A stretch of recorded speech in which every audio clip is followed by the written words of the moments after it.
Good afternoon, fellow Rotarians and honored guests, and our friends watching on Zoom. Welcome to the 33rd oldest, the 12th largest, and the very best Rotary Club on the planet, San Diego Rotary Club 33.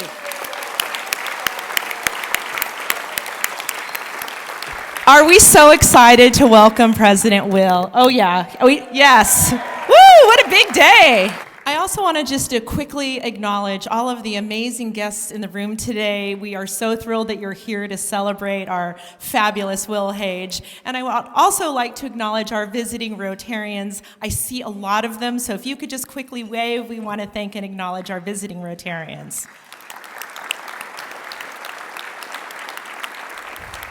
Thank you. To swear him in today, we're really excited to have Congressman Scott Peters. Please welcome Congressman Scott Peters. And now, Will, I have the honor of swearing you in. So why don't you come up and bring your microphone so they can hear what you promise. Okay? Will, please raise your right hand. Will, do you solemnly swear to abide by and uphold the mission and bylaws of San Diego Rotary? I will. To perform your duties to the best of your ability and capacity? I will. To promote community welfare, develop teamwork, and a partnership for a greater San Diego? I will. And faithfully to discharge your duties of the office of President of the San Diego Rotary Club 33? I will. Congratulations, Will, and thank you for assuming the important responsibility of President of San Diego Rotary 33, and good luck. Thank you, Scott. Appreciate it.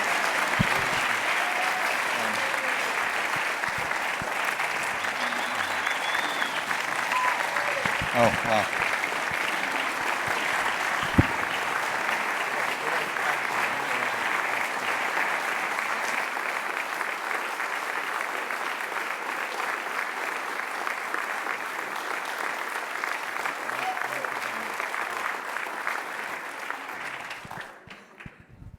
Thank you, I appreciate it.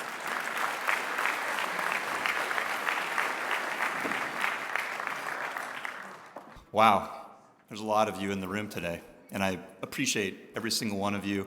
At some level, we have a relationship, and I'm very honored to have that relationship. Many of you don't know this, but I was never supposed to be a Rotarian. In fact, if my family had its way, I'd probably be standing in front of the 110-year-old San Diego Kiwanis today. My grandfather was president of San Diego Kiwanis. My father was president of San Diego Kiwanis. Service was just something that was part of our family.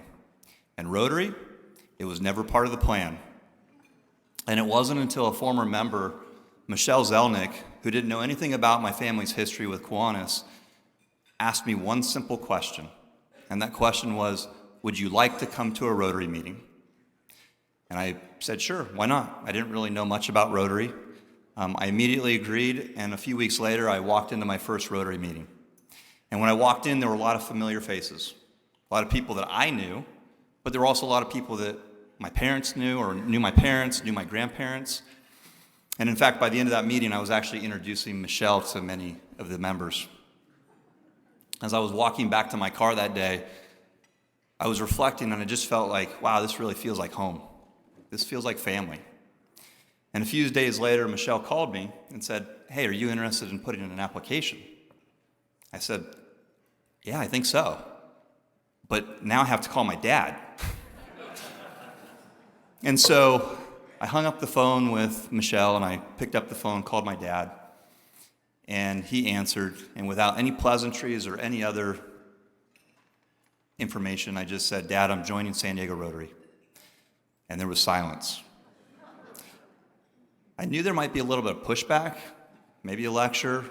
Hopefully he hadn't just hung up the phone on me. And after a brief moment of silence, he said, that's where you belong. Well, if you had 1 o'clock on your calendar on your bingo card as far as when I'd get emotional, you win. At this time, I thought that he was just being supportive, but what I later realized is that he was absolutely right. I was concerned that I'd walked away from 2 generations of Kiwanis tradition. What I didn't know is that San Diego Rotary was already part of my family story.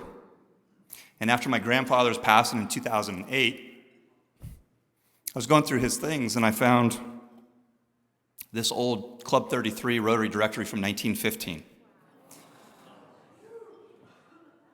And as I went through it, there was my great-grandfather, Fred Hage, under the classification of butter, eggs, milk, and cream. When I joined Rotary in 2013, I was proudly introduced myself as a second-generation member of this club. And then January 20th, 2025 arrived. And this date sticks in my mind very clearly because, one, it's Nicole's birthday, and two, it was the day that we started demolition on our home remodel, and don't ask me if it's done yet. And by this time, I was already 6 months into my president nominee year. And I remember the contractor was pulling up, and as the contractor pulled up, I remembered that, oh my gosh, there's an old filing cabinet that I had forgotten to unload that was in a closet that was going to be demoed. The filing cabinet belonged to my grandparents. I think by now we had taken over the top 3 drawers. The bottom drawer was a bunch of their old paperwork. And so I grabbed the files, I start throwing them in bins. I get to the bottom drawer. I clear out the bottom drawer, and at the very bottom of the drawer, there's a single piece of paper laying flat. And I picked it up, and it was an old rotator. And as I scanned through it, I discovered that it was announcing the passing of my great-great-grandfather, Willard B. Hage. I couldn't believe it. I was in slight shock. You know, the timing of me going down this presidential path, what are the odds of that happening? So emotions started to come over me, kind of the way they are right now. It was almost like finding a missing piece to a puzzle that you didn't even realize was missing. And what really shook me was the date. So remember, the date that I found this was January 20th, 2025. The date on that rotator was February 17th, 1925. Almost 100 years to the day. At that point, it was very clear that somebody was trying to tell me something. Then just a few months ago, I was having a conversation with past President Bob Russell, and I said, Bob, is there anything that we have in the club, that old rotators or anything historical that I can highlight during my year? And he said, I'm sure we do. He said they're probably in storage at the office, but you probably want to start to try to find this book that somebody wrote in the 1980s on the history of San Diego Rotary. And so I went to eBay, just like I did for Will's patches, and of course I found the book of the history of San Diego Rotary. And as I flipped through the book, I was expecting to find information on my great-grandfather, my great-great-grandfather, which I did, but what I found next was even a bigger surprise. I came across a picture of my grandfather. In the margin of the page, you can't look at this table.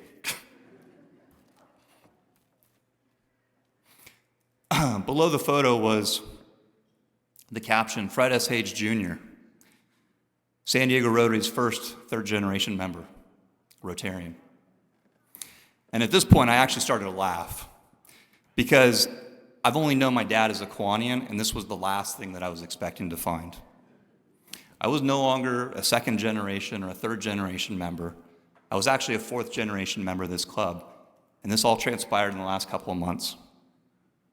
And in that moment, I understood exactly what my father meant. This wasn't something that I stumbled into. This is exactly where I was supposed to be. Now, as exciting as this has been, the hardest part for me today is I was elected to go down this path in December of 2023, and my father passed away less than a month later, January 2024. Although he is not, Mark, you're going to have to do the counter. How many times already? Although he isn't with us physically, I truly feel his presence today, and I know that he would cherish this moment. So a few weeks ago, Nicole and I had the honor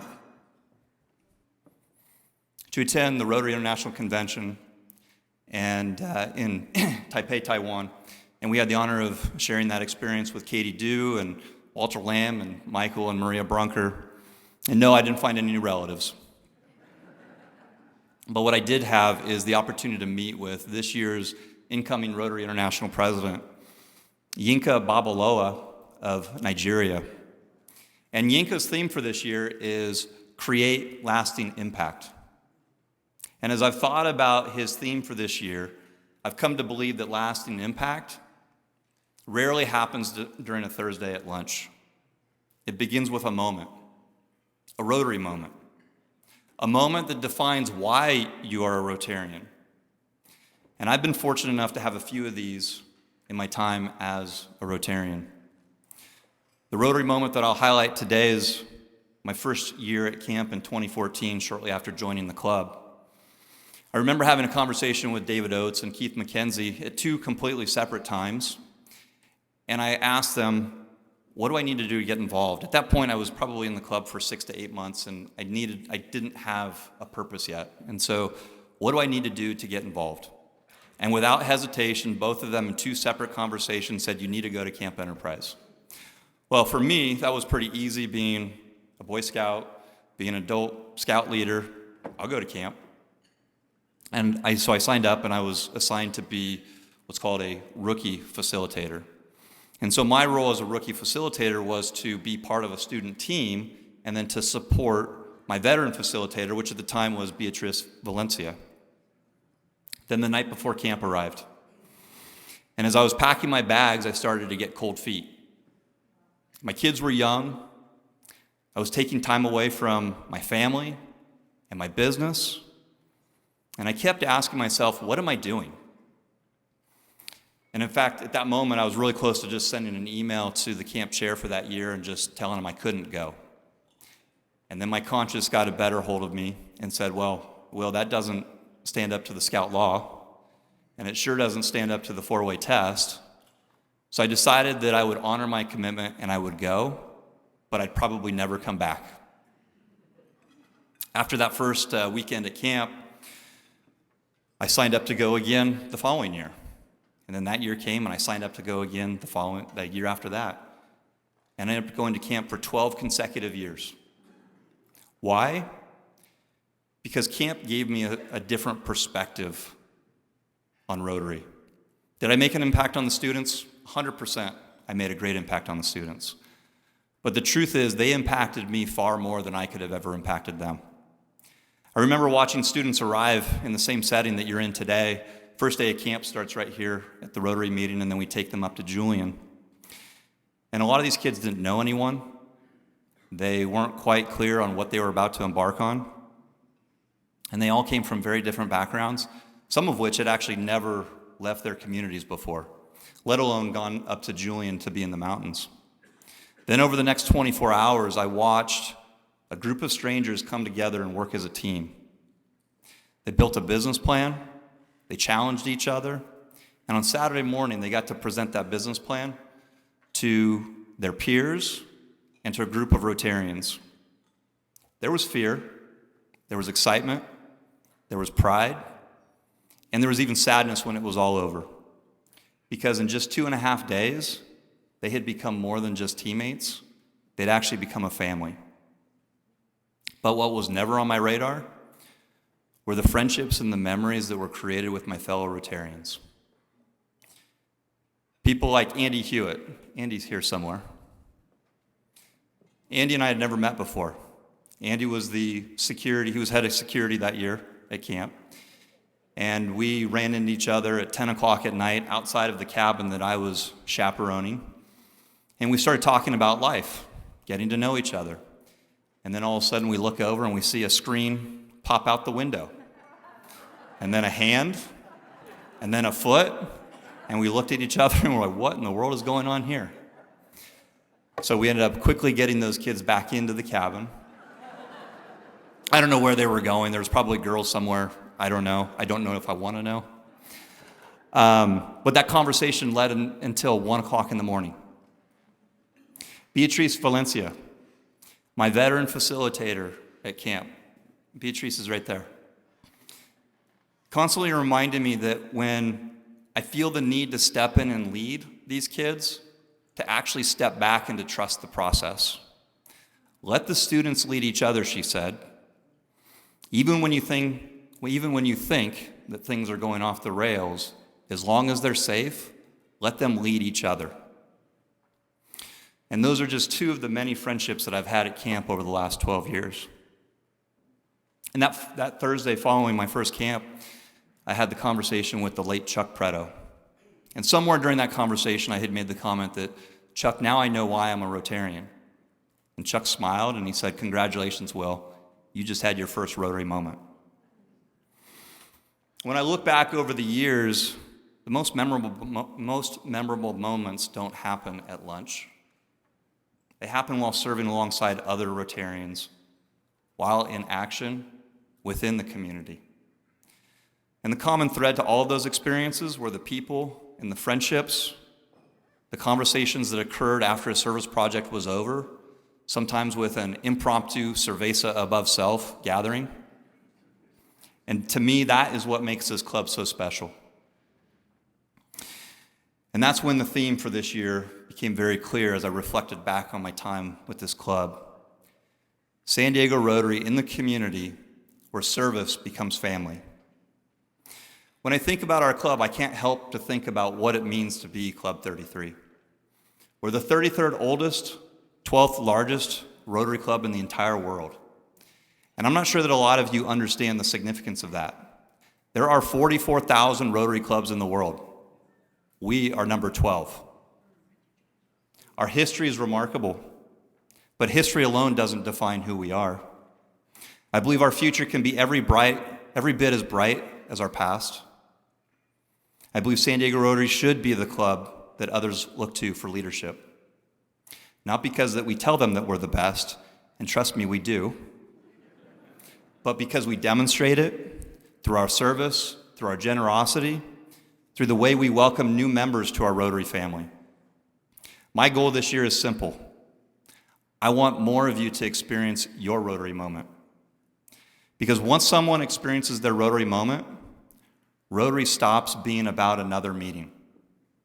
It becomes part of who we are.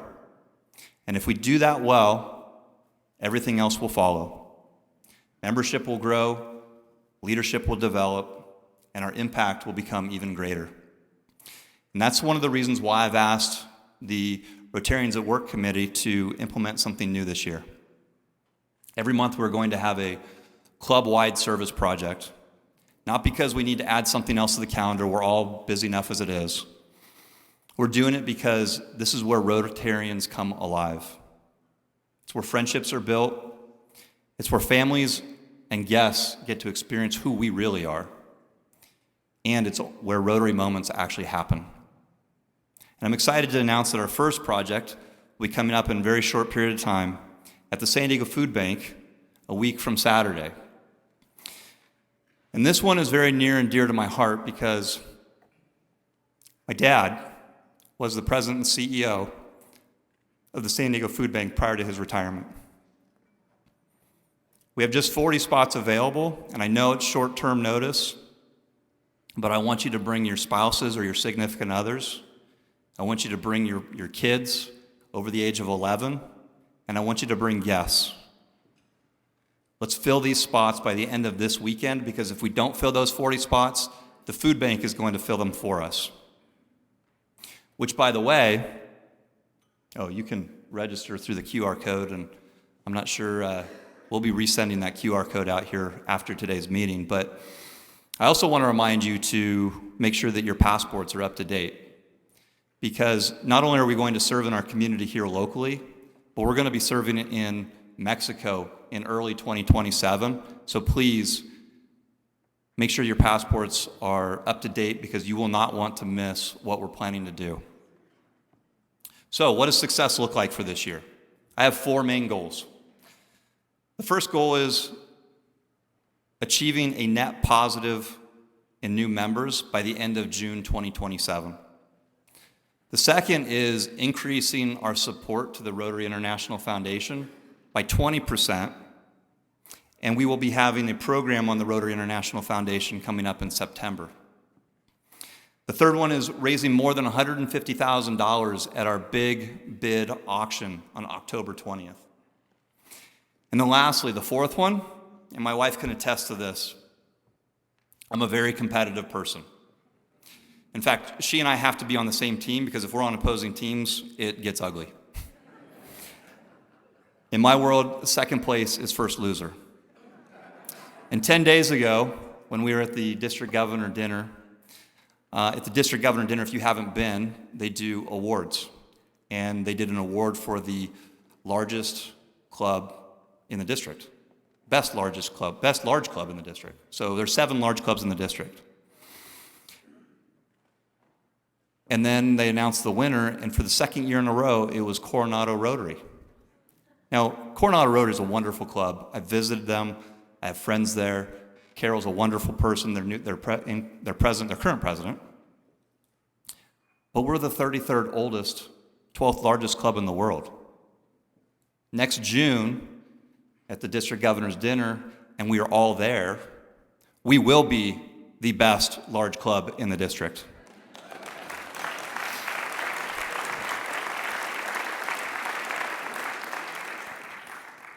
And I know that those goals may sound ambitious, but I don't see them as the destination.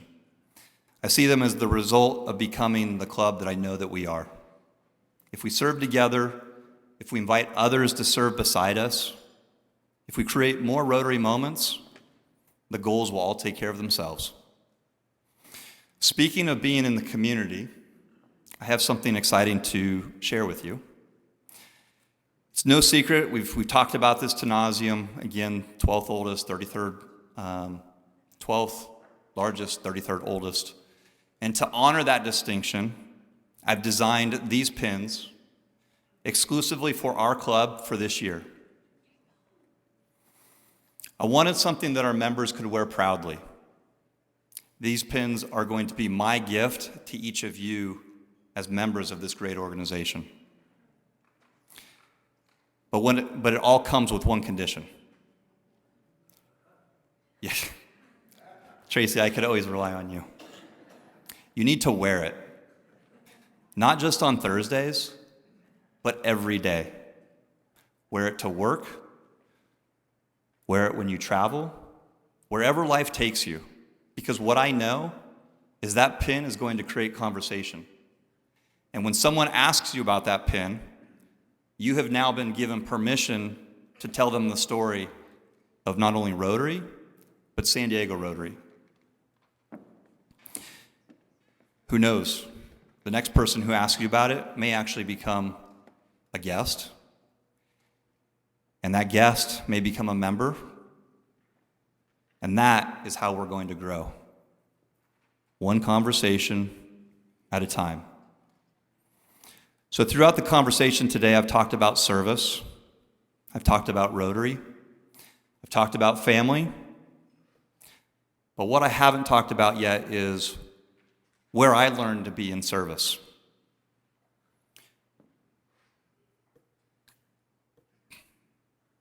Nicole, you shouldn't have done that.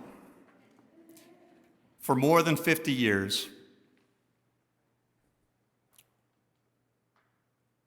this person has quietly dedicated themselves to the community of San Diego.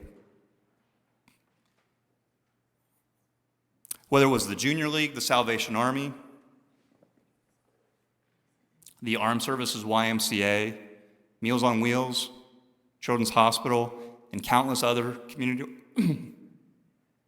community organizations, this person simply showed up and got to work. They were already living Rotary's values and didn't even know it. And the person I'm talking about is my mom, Bonnie Hage.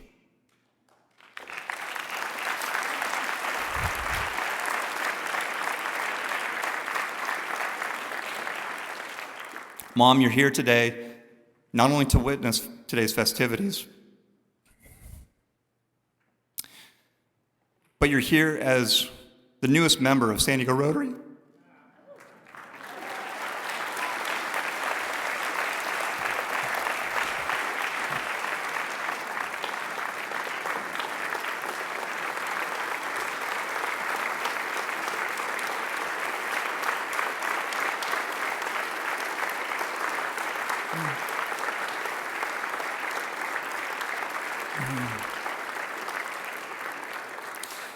So, Mom, your sponsors are David Oates and Solveig Dupree.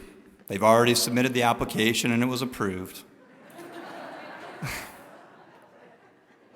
Unfortunately, they are both out of town on vacation, traveling, and were unable to be here. So I did have John Allring, long family friend and fellow Rotarian, present you with your pin.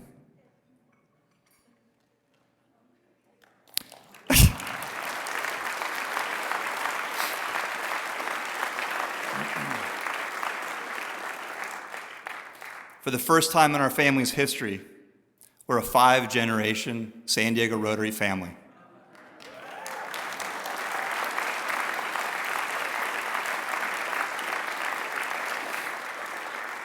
I couldn't be more proud, and I know my dad would feel the same way. Before I close, I have some thank yous. First off, I want to thank my family, my mom, my cousins, for coming here today. Thank you so much. My aunt, thank you. Our dignitaries, Congressman Peters, thank you. Jeb Bakke, our district governor, our past district governor, Luis Carranza, Kevin Faulkner, former mayor of San Diego. Thank you all for being here. I want to thank my colleagues at Westpac Wealth Partners for being here. I want to thank my family at the Ryan Family YMCA, the San Diego Imperial Council, Scouting America. Sean, thank you. And I'm sure I'm missing somebody else, but I want to thank all my friends for being here. And every single one of you that's here is my friend.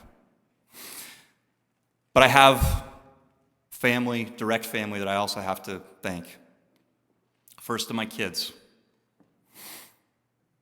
Riley and Ryan.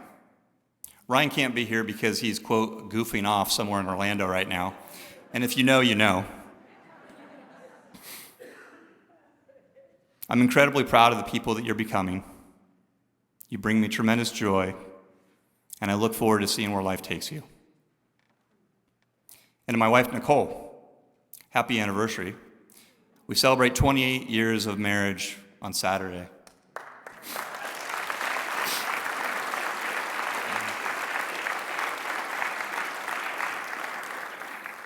Thank you for your support, your patience, and your encouragement throughout this journey. And in everything that I do, I couldn't do without you. Looking back, I realized that my father was right. This is where I belong. And judging by the friendships in this room, I suspect that many of you feel the same way. My hope for this year isn't measured by attendance numbers or by how many projects we complete.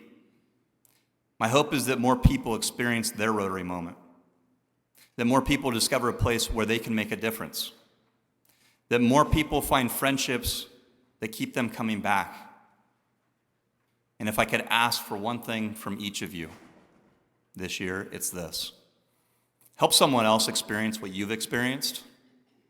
Invite them, serve beside them, introduce them to this amazing club. Because somewhere out there is a future Rotarian who just hasn't discovered Rotary yet, just as I hadn't. And perhaps one day they'll stand right here where I'm standing today because someone invited them, someone served beside them, and someone helped them discover that this is where they belong. Thank you for the opportunity to serve as your 116th president of San Diego Rotary Club 33.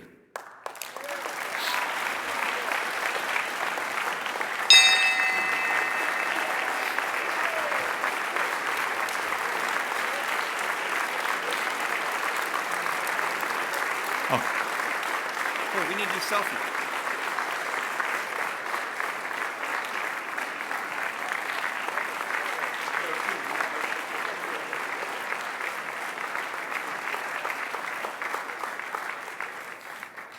This meeting is adjourned. Thank you very much for coming.